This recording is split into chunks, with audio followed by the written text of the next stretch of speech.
Pat joins us. And unfortunately, it does seem like we're going to be waiting at least, I don't know, another year maybe to have legalized sports betting. And as I talked with Matt about on the show, Pat, yesterday, I feel like we're heading toward like Q3, Q4 without having a new state.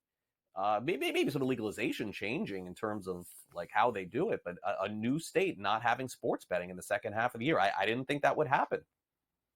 No, I mean, this is for a third straight year now. Minnesota, had a deal that everybody kind of thought could come together and could happen. And then on Sunday night, before the deadline, they adjourned with no sports betting passage.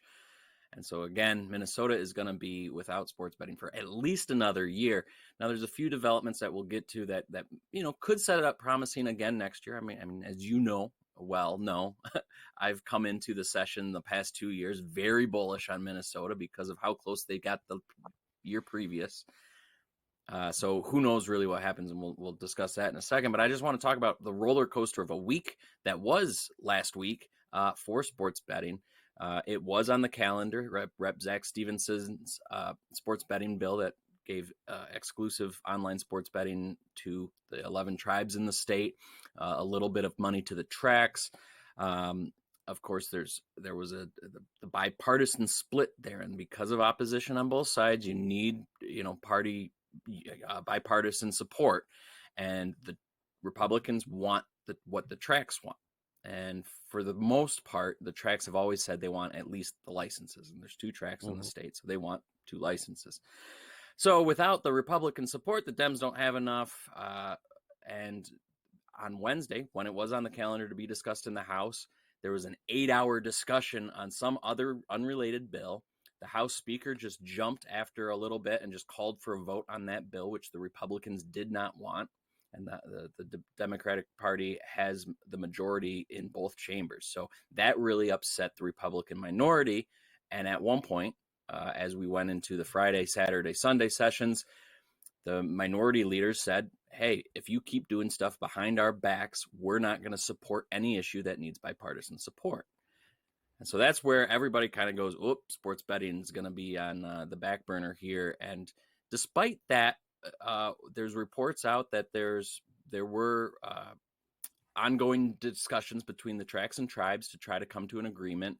And even as we entered into the last hours of the session on Sunday, there was reports that there was an agreement on the table. They just were going to run out of time.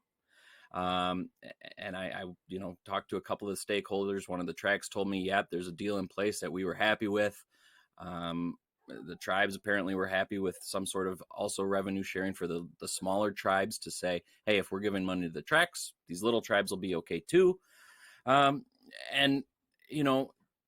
It just simply just ran out of time at that point. And it's because of really a lot of partisan bickering and really interesting yelling going on the House floor and the Senate side.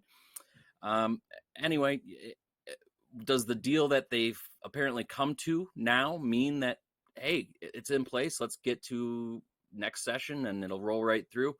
I don't think so. Unfortunately, there's certainly a chance with the knowledge that, it wasn't going to get to the finish line, that at least one of the stakeholders said, yeah, this deal's fine. This is great for the time being, because they knew it wasn't going to pass. That's a possibility. All of the House seats in Minnesota are up for election in November.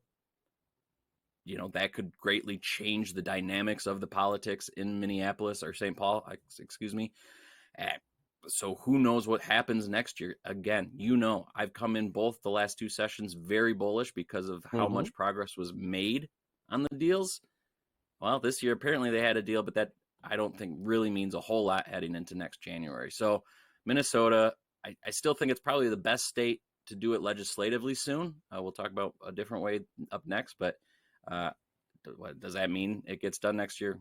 We'll have to see. Yeah, it's kind of a sad ending for their year with sports betting, but at least their basketball team is doing real well, so that's important for them.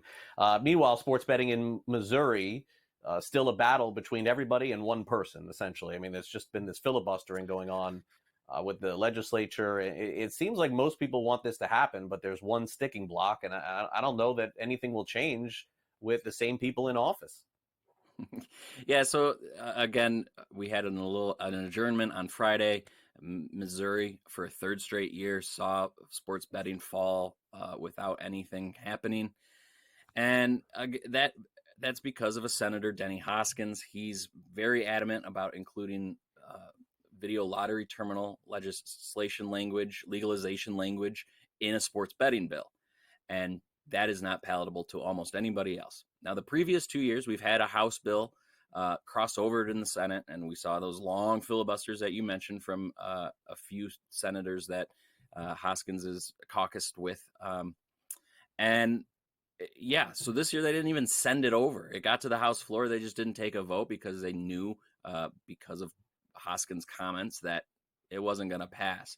Now, on the flip side, the parties that are pushing that, which is the professional sports teams for the most part, pushing the legislation, they knew last summer that it was not likely to pass this year. So they started the ballot petition effort. Well, earlier this month, they turned in the ballot petition with way more than enough signatures, assuming they're all valid, to be on the ballot in November.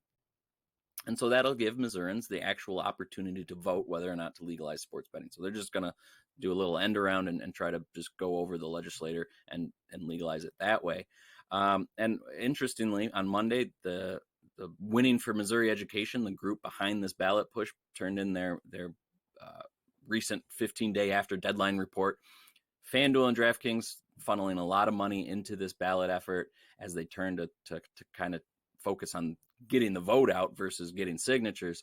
It's about $6.5 million thus far from the two companies. And, I would not be totally surprised if we see some of the other companies now, as we're approaching the vote session, to start funneling some money in too, to get the word out and advertising and things like that. So Missouri could be the next state to legalize if the public wants it.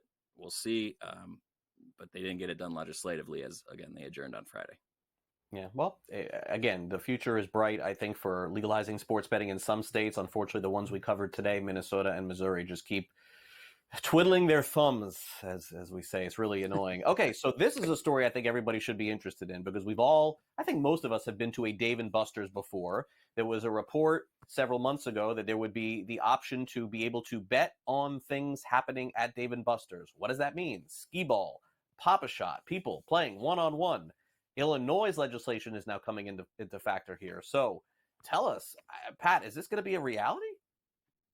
I mean, the company has come out and announced it, and so I imagine if they haven't started rolling out, I haven't been into a Dave & Buster's lately, but if they start rolling it out, sure, it could be happening. But you're going to see legislators like the one in Illinois, which has passed a bill to outlaw it, get through a committee. It'll actually be debated on the House floor today, or scheduled to be anyway, to outlaw it. There's only a couple days left in the Illinois session, and a lot of legislators aren't in session anymore for the year. So even if they get it off, they might have it for a year or so. But I think you're going to see some regulators and legislators kind of say, whoa, this kind of is a really strange form of gambling.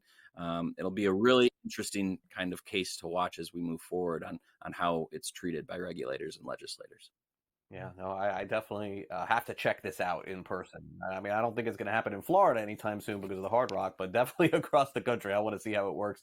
Pat, great to see you again. Thanks again for coming on. Thanks as always, Craig. Talk to you next week.